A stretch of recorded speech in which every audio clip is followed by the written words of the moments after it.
I thought I was just helping my neighbor for a few minutes. But when she looked at me and whispered, "You won't leave until I'm satisfied," I realized this night would change everything. It begins simply.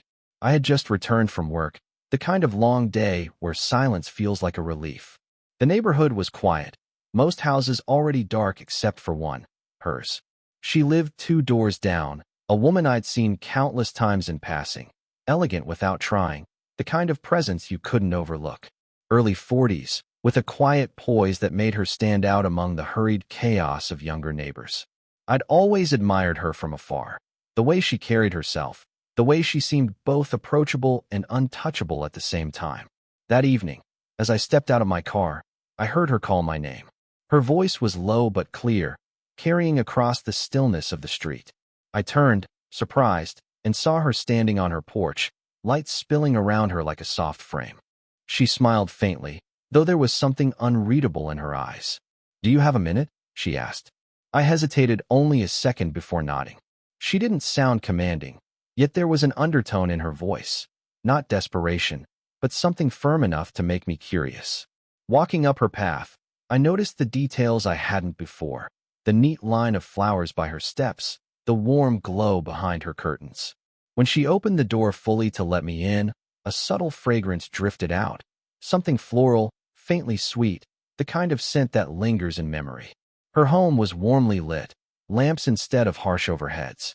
Shadows stretched across polished wood floors, giving the place a kind of intimate stillness. I stepped inside, and she closed the door softly behind us. "Sorry to trouble you," she said, brushing a loose strand of hair behind her ear. "Something's been stuck in the back room, and I couldn't manage it alone." I thought, well, maybe you could help. Her words were simple, ordinary, yet the way she stood close as she spoke made them feel heavier. She touched my arm lightly as she led me toward the back, a casual gesture, but her hand lingered for just a heartbeat longer than it needed to. I tried to focus on the reason she'd called me, but my awareness sharpened with every detail. The soft rustle of her blouse as she moved, the warmth of her presence just ahead of me, the rhythm of her footsteps on the floorboards. In that moment, I realized this wasn't just about a stuck window or a heavy box. There was something else here, unspoken, a quiet invitation wrapped in ordinary gestures. By the time we reached the room, my chest felt tight with a mix of curiosity and nervousness. She turned to face me, smiling with the faintest edge of something I couldn't yet name. And though she said nothing, the look in her eyes made me certain this night was going to be different from all the rest. The problem she had called me for turned out to be nothing complicated, a window in the back room that had been jammed shut. It should have been a simple fix, but the longer I stood there, the less the window seemed to matter. What I noticed instead was her presence, the quiet way she hovered nearby, as if reluctant to leave me alone in the task. I pushed the frame upward, the wood groaning against my effort until it finally gave way with a sudden release. Cool night air rushed in, carrying the scent of damp grass. I turned to tell her it was done, but she was already watching me, her arms folded loosely across her chest, her head tilted just slightly. There was no judgment in her gaze, only awareness. The kind of look that makes you feel as though someone is seeing more than just your actions, as though they're taking in every part of you, down to the smallest flicker in your expression. "Thank you," she said, her voice low, softened by the closeness of the small room. "I should have asked weeks ago, but I guess I was waiting." "Waiting?" I asked before I could stop myself. She smiled, but there was something wistful behind it. "For the right moment. For someone I trusted to help." Her words seemed simple, but they lingered in the air like smoke. I nodded, unsure what to say, and she stepped past me to pull the window closed again. The faint brush of her sleeve grazed my arm, light as a whisper, yet enough to send a current through me. We walked back toward the living room together, but her pace was unhurried. She moved close enough that our shoulders almost touched. When we reached the softer glow of the lamplit space, she gestured toward the sofa. "Sit," she said gently, almost like an offer instead of a command. "You've helped me more than you know. Let me at least make you some tea." I lowered myself onto the sofa, the cushions dipping slightly beneath me. The room carried her scent, floral, warm, comforting, and I let my eyes wander. Books neatly stacked, photographs turned just slightly on a shelf, a life arranged with quiet care. From the kitchen, I heard the clink of porcelain, the sound of water pouring. She returned a few minutes later, carrying 2 cups, her steps measured, graceful.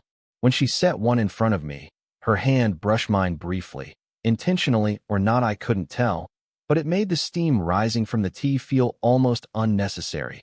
My chest was already warm. We sipped in silence for a while. Not the awkward kind, but the kind that feels almost fragile, as though words might shatter it. Every time I glanced at her, I found her already half looking at me, her eyes lowering just before mine could meet hers. There was tension there, not heavy, not overwhelming, but unmistakable. A quiet pull, like the space between 2 magnets before they touch. And I couldn't help but wonder if she felt it too. The tea had cooled between us, untouched for a while. Conversation had wandered into gentle rhythms, small details about her work, the way the neighborhood had changed, little glimpses into her life that she rarely shared with anyone. I found myself listening more intently than I expected, not just to her words but to the pauses, the way her voice softened when she mentioned something personal. She laughed once, quietly, when recalling an old memory, and in that moment I realized how rarely I had seen her smile fully. But then, just as the silence stretched again, something shifted. She set her cup down carefully, her fingers lingering on the porcelain for a moment, as if steadying herself. When she finally looked at me, her expression was unreadable, a mixture of poise and something raw beneath it. "You know," she said softly, "you won't leave until I'm satisfied." The words landed with unexpected weight. My breath caught, and for a heartbeat I couldn't move. It wasn't the kind of statement I'd ever imagined her saying, not playful, not teasing, but deliberate. I searched her face for clarity. Was this a joke? A test? But there was no smirk, no playful glint in her eyes. Instead, I saw something else entirely: vulnerability. A quiet plea hidden beneath the firmness of her voice. She noticed my hesitation and leaned forward slightly, her hand reaching out until her fingertips brushed my wrist. Her touch wasn't forceful, just enough to anchor me there, to let me know she meant it. "I don't mean it the way you think," she said after a pause, her voice even quieter now. I don't want you to walk away tonight. Not when I finally feel like I'm being seen." Her confession cut through me, sudden and unguarded. I could hear the layers behind her words, the strength she carried every day, the mask she wore for the world, and the ache of being overlooked despite it all. I swallowed, my throat dry. "Satisfied," I repeated softly, as though testing the word, trying to understand it the way she meant. She gave the faintest nod, her hand still resting against my wrist, warm and steady. "Satisfied that you stayed.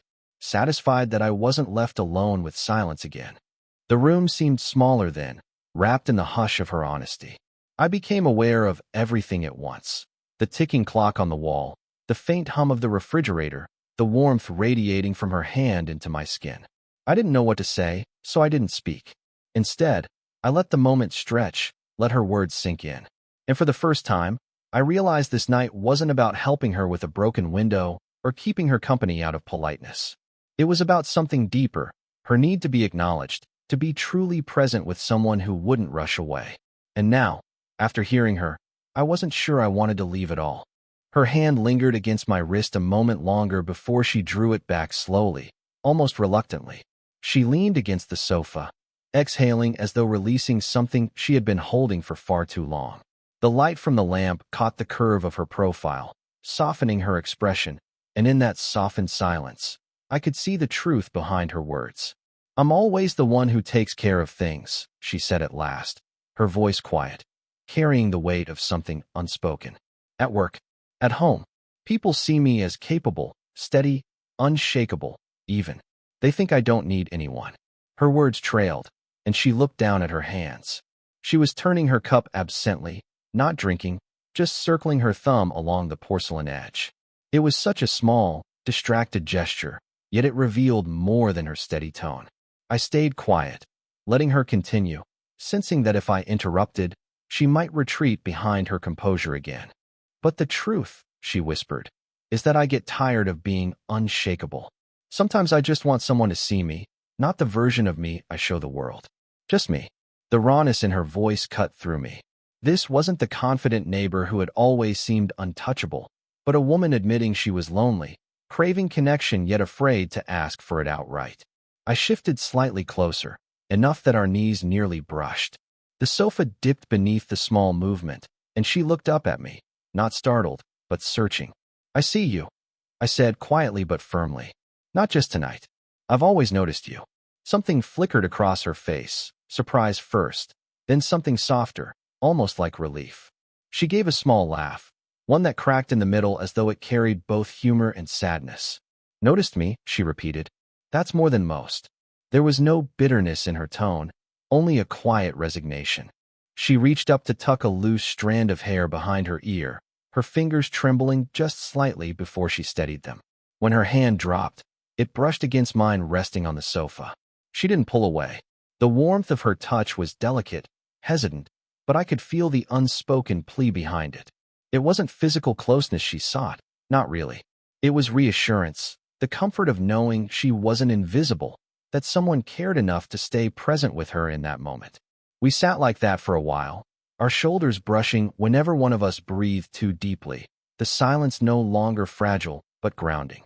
She tilted her head slightly, resting it back against the sofa cushion, her gaze drifting toward me with a softness that hadn't been there before.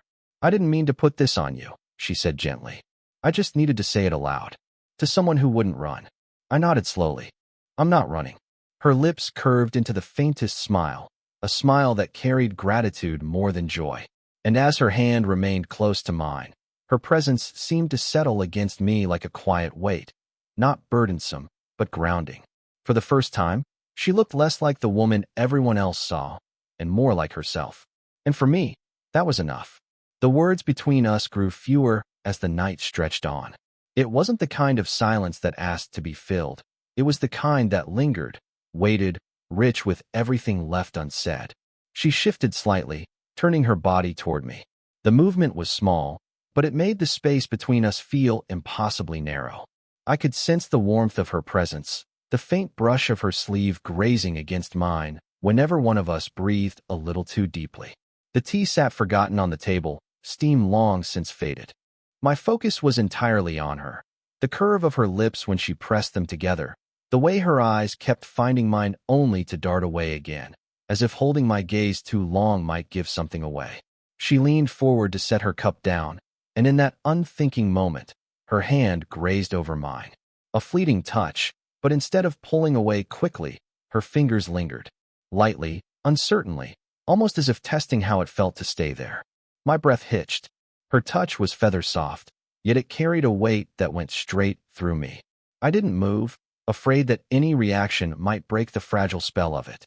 And then, with the gentlest pause, her hand slipped away, not hurried, but reluctant. The silence grew heavier. I felt the unspoken question in it, the waiting. She drew in a slow breath, her hair falling slightly forward, brushing against my shoulder. The faint strands tickled against my arm, but I didn't move. The closeness was magnetic, pulling us tighter without either of us crossing the invisible line. Her eyes flicked to mine again, holding longer this time. For a moment, it felt like the world had shrunk to just that look. Her quiet vulnerability, her unguarded longing, my own hesitation laced with desire. I cleared my throat softly, trying to ground myself. "You know," I murmured, "it feels different, sitting here with you." Her lips curved into a small, almost shy smile. "Different how?" I hesitated, my heart knocking in my chest. "Like I'm supposed to be here." Her eyes softened at that, and she leaned back slightly, though her shoulders stayed pressed against mine. "Then maybe you are," she whispered. The air between us thickened again, more charged now, each second stretching longer than the last. My hand twitched faintly, aching to close the gap to hers, but I restrained myself. The restraint itself felt like its own kind of intimacy, the choice to wait, to savor the ache of almost. Her head tilted, as if she were about to speak, but instead she let the moment linger. Her silence said more than words could have.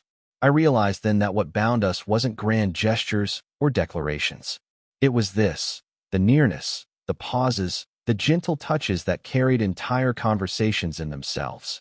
The silent pull between us was undeniable, and the longer I stayed, the more impossible it became to imagine leaving. At some point, I noticed how late it had become.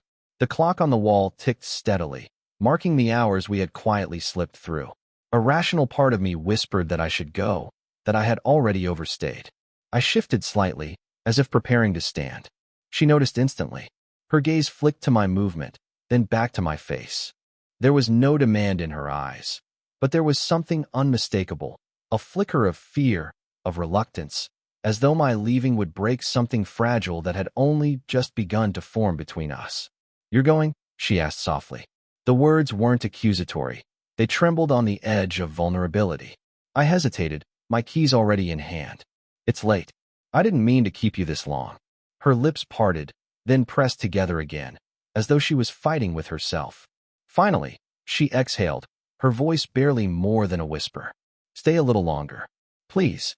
It wasn't the bold command from earlier. It was gentler now, stripped of bravado. A request, almost a plea. And that difference cut through me more than anything else she had said. Slowly, I set my keys back down on the table. The quiet clink of metal against wood felt heavier than it should have, like a choice being sealed. Relief softened her face immediately. Her shoulders lowered, her whole frame easing, as though she had been holding her breath. She leaned into me then, just slightly, her head finding its way to my shoulder as though it had belonged there all along. The contact startled me at first, the warmth of her cheek resting against my arm, the subtle weight of her body leaning into mine. But the longer I sat there, the more natural it felt. My pulse slowed, not from lack of nerves, but from settling into the moment. My hand hovered uncertainly for a moment before I let it rest over hers. Her skin was warm, her fingers still for a beat before curling gently against mine. That single gesture carried more weight than a dozen words could. Neither of us spoke. The silence was no longer heavy or hesitant. It was steady, grounding. I could feel the rhythm of her breathing against me, slow and deliberate, and in turn, my own breathing began to match it. In that quiet space, everything else fell away, the outside world, the late hour, the reasons I thought I should leave. All that remained was the simple truth. She didn't want to be alone tonight, and I didn't want to be anywhere else. Her head shifted slightly, just enough for her hair to brush against my neck, a soft tickle that sent a shiver down my spine. She sighed, a sound that was part relief, part contentment. And in that moment, I knew my choice wasn't just to stay tonight. It was to be present, fully, in whatever this was becoming. The world outside had grown completely silent. Through the half-open curtains, I could see only darkness, the faint glow of a street lamp painting long shadows across her living room floor. Inside, though, everything felt calm, as though time itself had slowed to honor this fragile moment between us. She was still resting against me, her cheek pressed lightly to my shoulder. Her breathing had steadied, deepened, and every exhale warmed the fabric of my shirt. My hand remained over hers, our fingers loosely intertwined, and I realized I hadn't felt this still, this grounded, in a long time. She shifted slightly, just enough to tilt her head so she could look at me. Her eyes met mine, unguarded now, no trace of the earlier firmness or playful mystery. What I saw instead was softness, gratitude, relief, and something that felt like trust. "I wasn't sure you'd stay," she whispered. Her voice carried no accusation, only quiet wonder, as though my presence was something unexpected but deeply cherished. I smiled faintly. Neither was I. Her lips curved gently, and she shook her head with a soft laugh. Then, almost without thinking, she reached up and brushed a hand along my jaw, her fingertips grazing my skin with a tenderness that made my chest tighten. The touch wasn't charged with urgency. It was deliberate, reverent, as if she were memorizing the moment. I leaned slightly into her hand, letting her know without words that I welcomed it. The silence stretched again, but it no longer felt fragile or tense. It was warm, steady, the silence of two people who had finally found a place of rest in each other's company. She settled back against me, her head returning to my shoulder, this time more fully, as though she had given herself permission to rest there. My arm slipped around her instinctively, holding her close, and I felt her body ease in response, a quiet sigh escaping her lips. Minutes passed like that, or maybe longer. The clock ticked on, but neither of us moved. The night no longer felt late. It felt endless, suspended in a space where nothing was demanded, nothing rushed. Finally, she spoke again, her voice drowsy, softened by the comfort of leaning against me. You made tonight feel different. Safer. Like I don't have to carry everything alone. Her confession was simple, but it struck deeper than anything else she had said. I tightened my arm around her gently, pressing my cheek against her hair. You don't, I said quietly. Not anymore. Her hand slid over my chest then, resting above my heart. She stayed like that, not moving, not speaking. The steady rhythm beneath her palm seemed to soothe her, and I realized it soothed me too. Two heartbeats settling into the same rhythm. The night ended not with grand declarations, not with dramatic promises, but with something far more powerful, a shared stillness, a quiet knowing. She had asked me not to leave until she was satisfied, and in her warmth against me, in the peace etched across her face, I finally understood. She was satisfied, not because I had fixed a window or stayed past midnight, but because I had chosen to stay, fully present, when she needed it most. And as I held her, I knew I was satisfied too. If this story touched you, make sure to like the video and subscribe for more slow burn age gap romance tales. And if you'd like to hear more nights like this one, leave a comment below. I'd love to know your thoughts.